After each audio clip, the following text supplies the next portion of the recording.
The question is always raised, who is the greatest athlete of all time? You never hear anyone talking about, oh, well, she is the greatest, she did this. It's always he, right? So the point is, LeBron and Tom Brady are now being discussed as being the top and the greatest athletes of all time. However, I feel like Serena should be in the conversation. And I think they shouldn't just box her in as being the greatest female athlete. Like, I just feel personally that's not fair, because she's really in a league of her own. Yes, there's different like skills and aspects of different like sports, but yes, she is a great athlete and we have to give credit when it's due. Yeah, about that. Serena Williams is one of the greatest athletes right now, but I will not ever in my life say that she is the greatest athlete. You can hate me as a female and say that I'm supposed to be behind her, I'm supposed to back her, all of those crazy things. I'm sorry, shoot me, so what?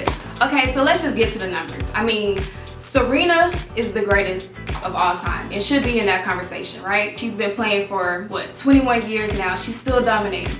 She has now won 23 Grand Slam titles, and that's the most ever in an open run. Between mixed doubles, she's 85%, and her mixed singles, she's 87%. So here's the thing, if you cross that net, it's very, very, very, very likely that you're gonna lose.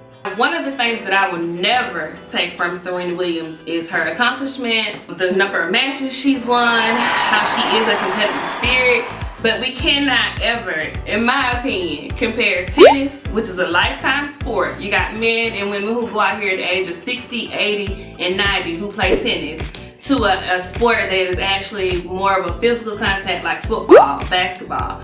I just can't combine those things. I think it's more of just her being in the conversation instead of just having the woman piece a part of it. Like, I don't think it's saying like she's the greatest right now, because you have LeBron right now, you have Tom Brady, they're all still playing in their respective sport. Right. So to be a part of the conversation, yes, she definitely should be a part of it. To me, tennis is more of a skill. If you master the skill and you get good at your backhand or other techniques that tennis offers, then you're able to compete on the tennis court. But when it comes to basketball, just because you can dribble or you can cross over, just because you've mastered that skill, that doesn't make you the best. One thing I do love about Serena, she does stand up for herself. Like, during a press conference, someone said, how do you feel like going down in the history books as one of the best female athletes? She's like, no, I prefer the greatest athlete of all time. So it's just like, put some respect on my name. Like, right. Birdman.